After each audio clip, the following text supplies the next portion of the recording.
Grace, handa ba si Mayor Magalong sakaling ipatawag ng Kamara kung magsasagawa ng investigasyon tungkol dito sa mga anomalya sa flood control projects?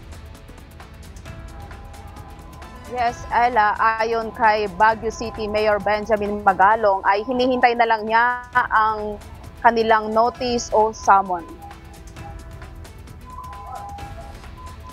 Hindi raw dapat ituring na politika lamang ang laban kontra korupsyon. Giit ni Mayor Benjamin Magalong, ito ay isang totoo at seryosong kampanya para sa mabuting pamamahala. Aniya, dati-rati number 9 o number 11 lang ang korupsyon sa mga mahalagang issue ng mga Pilipino. Pero ngayon, nasa number 3 na.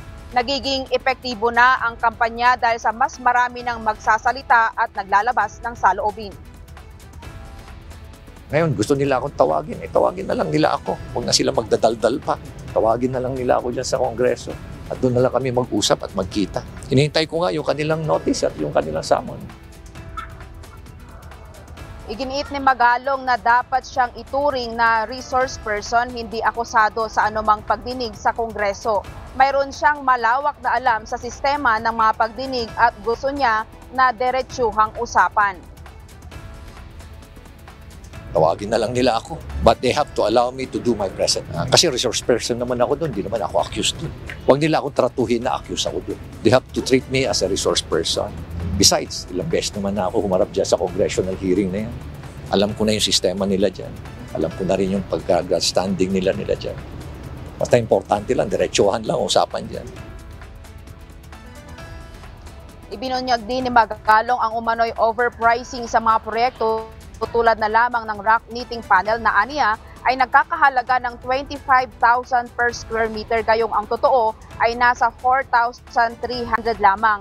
Hindi lang ito kundi marami pang infra projects gaya ng flood control at sheet piles ang hinihinalang may daya sa presyo. Sa gitna ng kagustuhang mabigyan ng linaw ang mga kaso, handa ring pamunuan ni Mayor Magalong ang isang malawakang investigasyon.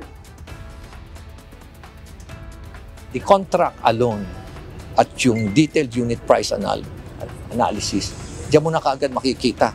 Ebidensya na yan, pero wala. Ayaw nilang tignan. At magkanta ka ng market survey.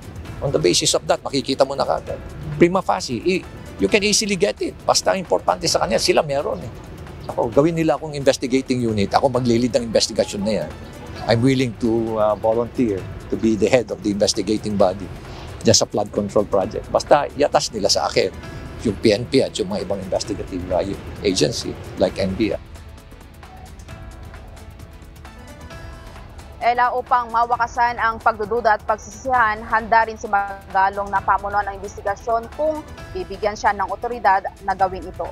Yan muna ang update mula dito sa Baguio City. Balik sa iyo, Ella. Maraming salamat, Grace Doctolero.